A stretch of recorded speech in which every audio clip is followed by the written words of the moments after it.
South ఇండియాలోనే అతి తక్కువ ధరలకి రత్నాలను అందించే ఏకైక సంస్థ 6JVR. నమస్తే, వెల్కమ్ టు సుమన్ టీవీ. నేను మీ సాయి. ఆంధ్రప్రదేశ్ ఎన్నికలు పూర్తయిపోయి ఫలితాలు వచ్చాయి, ప్రభుత్వం కొలువుదీరింది, పరిపాలన కొనసాగుతుంది. ఈ సందర్భంగా ఎన్నికల ఫలితాలకు సంబంధించినటువంటి ఒక అంశం ఇప్పుడు చర్చనీయాంశంగా మారింది. ఎందుకంటే మాజీ ముఖ్యమంత్రి వైఎస్ జగన్ కూడా దీని మీద ఒక ట్వీట్ చేయడం దీనికి సంబంధించి చర్చకు దారితీసిందని చెప్పొచ్చు. ఈవీఎంల పైన అభివృద్ధి చెందినటువంటి దేశాలలో కూడా బ్యాలెట్ పద్ధతిలోనే ఎన్నికలు జరుగుతున్నాయి. సో ఆ దిశగా అడుగులు వేయాలనేటువంటి విషయానికి సంబంధించి వైఎస్ జగన్మోహన్ రెడ్డి చేసినటువంటి ట్వీట్ ఇప్పుడు కొంత వైరల్గా మారింది. ఈవీఎంలలో ఎందుకు ఓడిపోయిన ప్రతిసారి ఆ పార్టీ ఈ యొక్క అంశాలను తెరపైకి తీసుకొస్తుంది, నిజంగానే ఈవీఎంలలో తప్పిదాలు జరిగేటువంటి అవకాశం ఉందా, ఈవీఎం ఎన్నికలపైన ఇప్పటికీ ఇంకా నివృత్తి కానటువంటి అనేక అనుమానాలు కొనసాగుతున్నాయా అనేటువంటి అంశానికి సంబంధించి మనం మాట్లాడదాం. నిజంగా అలాంటి పరిస్థితి ఉందో దీనికి సంబంధించి మనతో పాటు Suman TV news chief editor Keshav గారు ఉన్నారు. కేశవ్ గారు నమస్తే. నమస్తే. సో ఎప్పుడు ఏ ఎన్నికల్లో ఎవరు ఓడిపోయినా కూడా ప్రధానంగా చేసేటువంటి ఆరోపణ ఈవీఎం ట్యాంపరింగ్ కానీ లేకుంటే ఈవీఎంకి సంబంధించినటువంటి ఆరోపణలు చేస్తూ ఉంటారు. సో ఈసారి కూడా అలాంటి పరిస్థితే, భారీ మెజారిటీతో కూటమి గెలిచినటువంటి సందర్భంలో ఇంత మార్జిన్తో గెలవడం అనేది కొంత ఆశ్చర్యకరమే. మాకు అనుమానాలు ఉన్నటువంటి అంశాన్ని వైసీపీ తెరపైకి తీసుకొస్తుంది. దానికి బేస్గా ఎలన్ మస్క్ చేసినటువంటి ట్వీట్ ఇవన్నీ కూడా కొంత ఆజ్యం పోసినట్టు కనిపిస్తున్నాయి. ఎందుకు ఈ ఈవీఎం యొక్క వివాదం ఇప్పుడు ఆంధ్రప్రదేశ్లో కూడా కొనసాగుతుంది? ఓడిపోయిన వాళ్ళందరూ ఈవీఎం మీద ఏడవడం అనేది సహజంగా జరిగేది. ఎందుకంటే ఇప్పుడు జగన్మోహన్ రెడ్డి గారు ఒక ట్వీట్ చేశారు.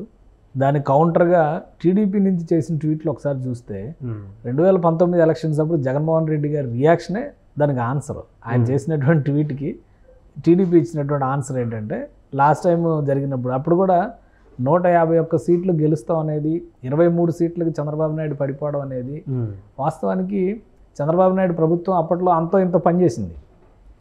పోలవరం 70% కట్టామని చెప్పడం కానీ, రాజధాని విషయం కానీ, విభజనకు సంబంధించి తీసుకున్నటువంటి ఒప్పందాలు కావచ్చు, పట్టిసీమ ప్రాజెక్టుని కంప్లీట్ చేసి మిగులు జలాలను ఉపయోగించేటువంటి ప్రయత్నం కావచ్చు, అలానే అభివృద్ధి కోసం కియా మోటార్స్ లాంటి సంస్థలు రావడం, ఇవన్నీ ఉన్నాయి. కానీ చంద్రబాబు నాయుడు ఎందుకు ఓడిపోయాడు అని చాలామంది మహిళలు ఆయన దగ్గరికి వెళ్ళి, చంద్రబాబు నాయుడు గారు ఎందుకు ఓడిపోయారు, మీరు ఎలా ఓడిపోయారు బాబు అని చెప్పని ఏడ్చిన వీడియోలు, ఫోటోలు వాటిని తీసుకొచ్చి వైసీపీ నాయకులు గేలి చేసినటువంటి సందర్భాలు ఇవన్నీ కూడా ఉన్నాయి. Last time drama. So history repeats అన్నట్టుగా ఇప్పుడు పాత్రలు మారినాయి అంతే. వైఎస్ఆర్సీపీ ఇప్పుడు ఆ పాత్రలోకి వెళ్ళింది. ఆ రోజు టీడీపీ ఒక డిఫెన్స్లోకి వెళ్ళింది, అనుమానం వ్యక్తం చేసింది, కానీ ఒక దశతో ఆగిపోయింది అది. ఇప్పుడు ఎలాన్ మస్క్ చేసినటువంటి విమర్శను ఒకసారి చూద్దాం. ఎలాన్ మస్క్ చెప్పింది ఏంటంటే, ఎలక్ట్రానిక్ ఓటింగ్ మిషన్స్ని నమ్మడానికి వీల్లేదు, వాటిని హ్యాక్ చేయడం అనేది సాధ్యమయ్యేటువంటి అంశమే. సాధ్యమయ్యేటువంటి అంశమైనా అందరూ చెప్తున్నారు. ఇప్పుడు మొబైల్ ఫోన్ ఉంది, ఎవరైనా హ్యాక్ చేయొచ్చు, మీరు వాడడం మానేస్తున్నారా? అనేక రకాల మెయిల్ సిస్టమ్స్ ఉన్నాయి, ఈమెయిల్ సిస్టమ్స్ ఉన్నాయి, హ్యాక్ చేయొచ్చు, వాడడం మానేస్తున్నారా? దానికి ఎప్పటికప్పుడు టెక్నాలజీ అప్గ్రేడ్ చేసుకుంటూ ముందుకెళ్తున్నారు. So election commission of India కూడా ఈసారి దాదాపుగా టెక్నాలజీ పార్ట్ చాలా ఎక్కువ పెంచింది. దఫాలుగా ఎలక్ట్రానిక్ ఓటింగ్ మిషన్స్ని వాడేటువంటి సందర్భంలో న్యాయపరమైనటువంటి చిక్కులు ఎదుర్కొన్నారు, టెక్నాలజీ పరమైనటువంటి చిక్కులు ఎదుర్కొన్నారు. వాటిని కొంత మెరుగుపరుచుకొని ముందుకు వెళ్తున్నటువంటి పరిస్థితి ఉంది. ఒకవేళ ఈవీఎంలో ట్యాంపర్ చేయగలుగుతారు అనే విషయాన్ని మనం అంగీకరించాం అనుకోండి, ఈసారి కేంద్రంలో ఎందుకు 240 సీట్లు వచ్చినాయి బీజేపీకి? బీజేపీ తను అనుకున్నటువంటి మార్క్ ఫిక్స్ చేసుకొని ఒక నంబర్ అటో ఇటో గెలిచి ఉండాల్సింది కదా, ఒకవేళ పాసిబిలిటీ ఉండుంటే. మళ్ళీ దానికి ఇంకో మాట చెప్తున్నారు, ట్యాంపరింగ్ దేశవ్యాప్తంగా జరగలేదు, ఆంధ్రప్రదేశ్ ఒరిస్సాలో మాత్రమే జరిగింది. ఎందుకంటే ఒరిస్సాలో నవీన్ పట్నాయక్ నంబర్ 1 సీఎం అని చెప్పి రేటింగ్ వచ్చిన వ్యక్తి, ఆయన ఎందుకు ఓడిపోయాడు? ఒరిస్సాలో నవీన్ పట్నాయక్ ఓడిపోవడానికి 100 కారణాలు ఉన్నాయి. ఎందుకంటే ఆయన అనుసరించినటువంటి విధానాలు, ఆయన పరిపాలన అంశం పైన పెద్దగా ప్రజలకి కంప్లైంట్ ఉండకపోయి ఉండొచ్చు. ఎందుకంటే 24 సంవత్సరాల పాటు ఆయన పరిపాలించాడంటేనే అక్కడి నుంచి ఒక చేంజ్ కోరుకునేటువంటి క్రమంలో భాగంగా ఒకవేళ ఆయన్ని వద్దనుకున్నారేమో చెప్పలేము, అది కూడా. అలా అని చెప్పి ఆయన పూర్తి స్థాయిలో తిరస్కరించాల, ఆయనకు కూడా గౌరవప్రదమైనటువంటి నంబర్ వచ్చింది. సో అంచనాలు కొంత తలకిందులైనవి. అసలు బీజేపీని ఆదరించడానికి కారణం ఏంటి అనేటువంటి విషయాన్ని మనం దృష్టిలో పెట్టుకొని చూస్తే 97, 98 ఇప్పుడు కియోంఝర్లో జరిగినటువంటి క్రిస్టియన్ ఫ్యామిలీ దారాసింగ్ చేసినటువంటి ఉదంతం దగ్గర నుంచి చూస్తే బీజేపీ చాలా ప్రయత్నాలు చేస్తూ వచ్చింది. 97లో జరిగినట్టుంది ఆ ఇన్సిడెంట్. అప్పటి నుంచి చాలా ప్రయత్నాలు చేస్తూ వచ్చింది రివైవ్ అవడానికి, కానీ అక్కడ అవ్వలేదు. అలానే కాంగ్రెస్ పార్టీ కూడా అక్కడ బలపడినటువంటి పరిస్థితి లేకుండా పోయింది. సో కాంగ్రెస్ పార్టీ బలహీనత అక్కడ బీజేపీకి కలిసి వచ్చింది. ప్లస్ ముక్కోణ పోరు జరిగింది. బీజేపీ కాంగ్రెస్ వేరు, అలానే బీజేడీ వేరు. సో సో ఆ ముక్కోణపు పోరు బీజేపీకి కలిసి వచ్చేటువంటి అవకాశాలను ఎక్కువగా కల్పించింది. ఇంకొక విషయం ఏంటంటే గత 4 ఏళ్లుగా బీజేపీ ఒడిశా పైన ప్రత్యేకమైనటువంటి ఫోకస్ పెట్టింది. రాష్ట్రపతిని ఎక్కడో ఉన్న ద్రౌపది ముర్ముని తీసుకొచ్చి రాష్ట్రపతి చేయడమే పెద్ద ఉదాహరణ. సో ఒడిశాలో ఉన్నటువంటి ప్రజలు బీజేపీ వస్తే మనకేదో చేస్తనేటువంటి ఆలోచనతో ఓటు వేసి ఉండొచ్చు. ఈ 2 కారణాలు కాకుండా ఇంకా మిగతా చోట్ల చూద్దాం. తమిళనాడులో ఉంది, డిఎంకే గవర్నమెంట్ అధికారంలో ఉంది. అక్కడ సర్వేలు చెప్పినాయి ఖచ్చితంగా డిఎంకేకి అడ్వాంటేజ్ ఉంది. బీజేపీ విపరీతమైనటువంటి ప్రయత్నాలు చేసింది. అన్నామలై పాదయాత్రతో ఒక ప్రభంజనం వస్తుందనేటువంటి ఆలోచన చేసింది. కానీ ఒక్క సీటు గెలవలేకపోయిందిగా. తెలంగాణ గవర్నర్గా ఉన్న తమిళిసై రిజైన్ చేసి మరీ వెళ్ళి అక్కడ పోటీ చేశారు, ఓడిపోయారు కదా. అలానే కేరళ చూద్దాం. కేరళలో కూడా చాలా స్ట్రాంగ్ అపోజిషన్ క్రియేట్ చేసింది బీజేపీ. గతంలో ఎప్పుడూ కూడా కాంగ్రెస్ పార్టీ ఐఎన్డీఐఏ కూటమిలో లెఫ్ట్ కాంగ్రెస్ కలిసే ఉంటాయి. కేరళలో మాత్రం 2 పోటాపోటీ పడినటువంటి పరిస్థితి.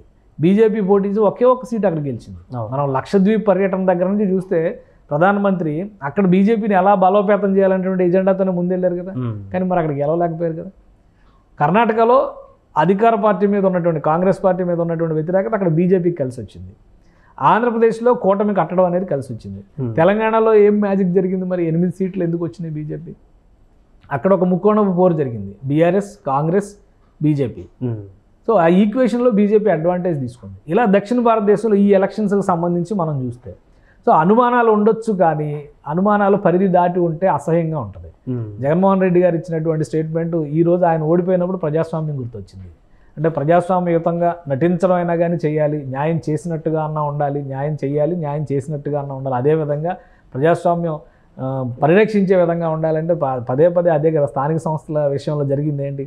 నిమ్మగడ్డ రమేష్ కుమార్ని ఆయన ఒక కమ్యూనిటీకి ప్రతినిధిగా చూశారు తప్పితే ఒక అధికారిగా ఎక్కడైనా చూసారా? అదే ఉదంతం కదా. అసలు నామినేషన్స్ వేసిన వాళ్ళని కూడా ఫేక్ సంతకాలతో విత్డ్రా చేసుకున్నారని చెప్పినా కానీ ఒక్క దగ్గర కూడా చర్య లేదు కదా. సో బ్యాలెట్ పేపర్తో ఎలక్షన్ జరిగితే ఎలా ఉంటుంది అనేది మనం ఆల్రెడీ చూసాం కదా 1.5-2 ఏళ్ల క్రితం ఆంధ్రప్రదేశ్లో. అంటే అటువంటి ఆలోచన వైసీపీ చేస్తుందా? లేదంటే ఒకవేళ వాళ్ళు చేసినటువంటి ఆరోపణలో కూడా పూర్తిగా ఖండించకపోవడానికి కారణం ఏంటంటే కొన్ని నియోజకవర్గాలలో లెక్కించిన ఓట్లు పోలైనటువంటి ఓట్లకు తారతమ్యతలు రావడం అనేది కూడా కొంత అనుమానాలకు రేకెత్తించేటువంటి అంశంగా మారుతుంది. అది ఒక పరమ నీచమైనటువంటి ప్రాపగండా స్ట్రాటజీ. ఎందుకంటే మనం కొన్ని డేటా కూడా ఆల్రెడీ కొన్ని వీడియోస్ కూడా చేసాం. మంగళగిరి నియోజకవర్గంలో ఓట్లు పోలైన వాటికంటే ఎక్కువ వచ్చినాయి. ఇప్పుడు పోలైన ఓట్ల నంబర్ని పోలింగ్ రోజు సాయంత్రమే ఎలక్షన్ కమిషన్ రిలీజ్ చేసింది. ఆ నంబర్ ఈ నంబర్ మ్యాచ్ చేసి చూసుకుంటే చాలా క్లియర్గా అర్థమైపోద్ది కదా. ఎవడో వాట్సాప్లో రాసినటువంటి నంబర్ని చూసి ఇదే కరెక్ట్ అని ఎందుకు భ్రమించాలి? ఫ్యాక్ట్ చెక్ అనేది ఇప్పుడు చాలా అవసరం. ఎందుకంటే ఎవరు ఏ తప్పుడు ప్రచారం చేస్తున్నారో ఎవరికి అర్థం కావట్లేదు. 26,000 ఓట్లు మంగళగిరిలో అదనంగా పోలేని అన్నారు. కానీ వాస్తవానికి ఎలక్షన్ కమిషన్ రిలీజ్ చేసిన డేటా ప్రకారం చూస్తే 300 ఓట్లు మురిగిపోయిన ఓట్లు వచ్చినాయి. సో అప్పుడు మీకు మిస్ మ్యాచ్ అవుతుంది అనేది ఎలా నమ్ముతారు? సో కాబట్టి ఇదంతా గాలి ప్రచారం కింద మనం చూడాలి. ఏంటంటే ఏ పార్టీకి ఆ పార్టీ ఒక సొంత సోషల్ మీడియాను పెట్టుకొని ప్రజలను తప్పుదోవ పట్టించేలాగా వాట్సాప్లో 100 ప్రచారాలు తప్పుడు ప్రచారాలు చేస్తున్నారు. సో ఆ తప్పుడు ప్రచారాలు చూసి ఇదే నిజమేమో అని అనుకుంటే చాలా తప్పు. దాన్ని కొంతమంది అయినా కానీ దాన్ని క్రాస్ చెక్ చేసుకుంటే తెలుస్తుంది.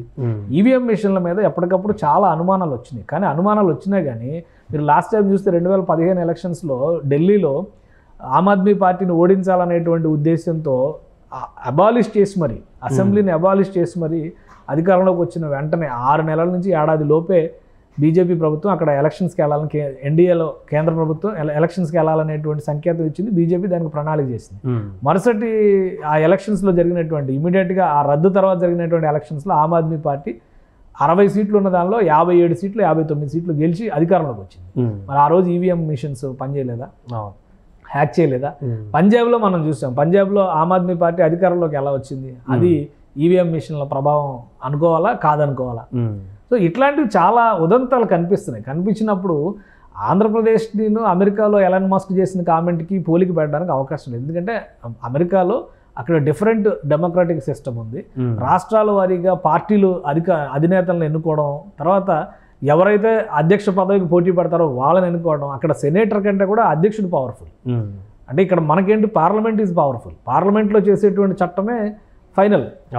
మన ప్రధానమంత్రి అనుకుంటే ఒక చట్టం చేయడానికి అవకాశం లేదు. కానీ అక్కడ ఉన్నటువంటి డెమోక్రసీలో రాష్ట్రపతి అంటే వాళ్ళ ప్రెసిడెంట్ అనుకుంటే ఒక చట్టం చేయడానికి అవకాశం ఉంటుంది. అన్ని దశలుగా జరిగేటువంటి ఎన్నికల ప్రక్రియ ఉంది కాబట్టి వాళ్ళు ఈవీఎంలకి వెళ్ళలేదు. అలానే ఇప్పటికీ పేపర్ బ్యాలెట్ మీద వెళ్తున్నారు. పేపర్ బ్యాలెట్ని తీసేసి ఎలక్ట్రానిక్ ఓటింగ్ మిషన్స్ని ఇండియాలో ప్రవేశపెట్టిందే ప్రతిపక్షాలు. ఈ కాంగ్రెస్ పార్టీ లేదు, అప్పుడు బీజేపీ లేదు. 98లో యునైటెడ్ ఫ్రంట్ గవర్నమెంట్ ఉన్న టైంలో ఒక డెసిషన్ తీసుకున్నారు. ఫుల్ ఫ్లెడ్జ్డ్గా కేరళ మోస్ట్ లిటరేట్ స్టేట్ కదా, అక్షరాస్యత శాతం ఎక్కువ ఉన్నటువంటి రాష్ట్రం కదా. కేరళలో కొన్ని చోట్ల ప్రయోగాలు చేశారు. ప్రయోగాలు చేసిన తర్వాత సక్సెస్ఫుల్ అని అనిపించిన తర్వాత మిగతా చోట్ల విస్తరించాలనుకున్నారు. 98 ఎలక్షన్స్లో ఫుల్ ఫ్లెడ్జ్డ్గా ఆ రోజు ఈవీఎం మిషన్స్ ఉపయోగించారు. 98 ఎలక్షన్స్లో ఈవీఎం మిషన్స్ ఉపయోగించింది యునైటెడ్ ఫ్రంట్ ఆధ్వర్యంలో ఉన్నటువంటి ప్రభుత్వం అయితే 98లో అధికారంలోకి వచ్చింది ఎవరు? బీజేపీ వచ్చింది. సో అప్పుడు ఎవరు అంటే ఎన్డీఏ కూటమి వచ్చింది ఆ రోజు. 99, 2004లో అధికారంలోకి ఎలా వచ్చింది? కాంగ్రెస్ ప్రతిపక్షంలో ఉండి పోరాడి 2004లో మరి అదే ఈవీఎంల ద్వారా వచ్చిందిగా. చంద్రబాబు నాయుడు గారు టెక్నాలజీ అని అమలు చేసి చివరికి టెక్నాలజీని ఆయన కొంప ముంచిందని చెప్పిన ఆ రోజు కామెంట్ చేసి, ఎందుకంటే ఆయన చీఫ్ మినిస్టర్ పదవి పోయింది ఆ రోజు. ఆ విమర్శలు పదే వస్తున్నటువంటి మాట వాస్తవం. దాని మీద ఎలక్షన్ కమిషన్ కూడా ఎప్పటికప్పుడు స్పష్టత ఇచ్చింది. సుప్రీంకోర్టుకు వెళ్ళినటువంటి సందర్భంలో కూడా ఒక నిర్ణయం ఏంటంటే వీవీప్యాట్ కౌంటింగ్ అనే దానికి అడిషనల్గా తీసుకొచ్చారు. ఎందుకంటే మేము వేసిన ఓటు వాళ్ళకే పడుతుందా లేదా అని. అసలు ఈవీఎంస్ తీసుకురావడానికి కారణం ఏంటి?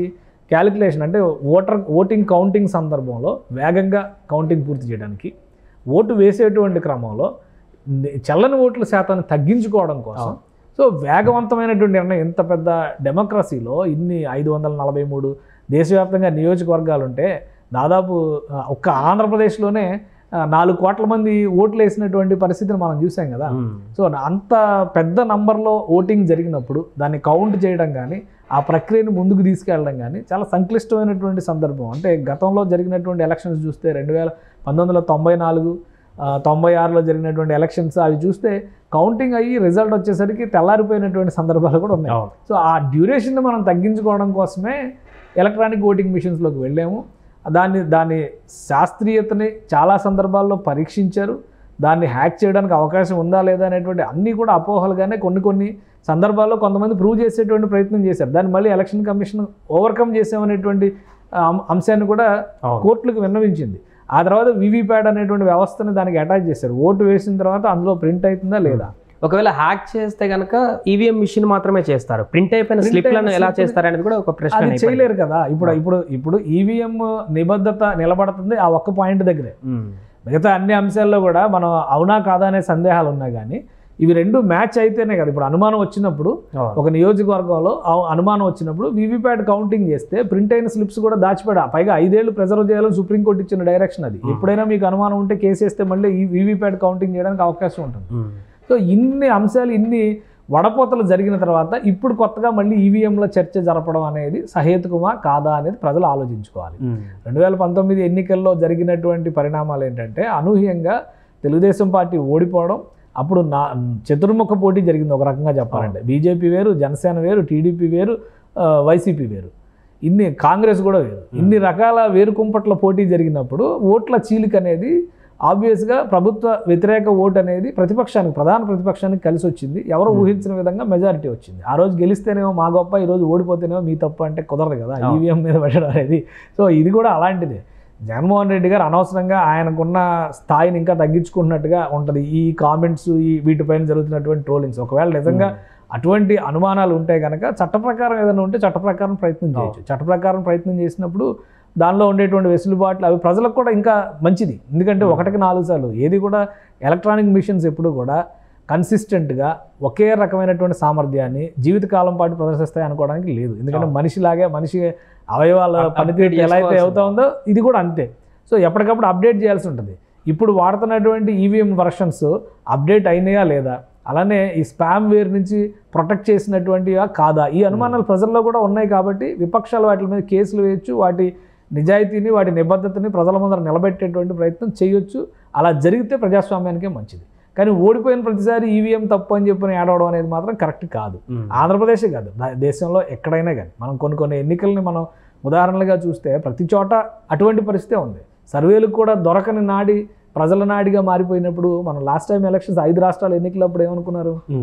మధ్యప్రదేశ్లో ఖచ్చితంగా కాంగ్రెస్ గవర్నమెంట్ వస్తుంది అనుకున్నారు.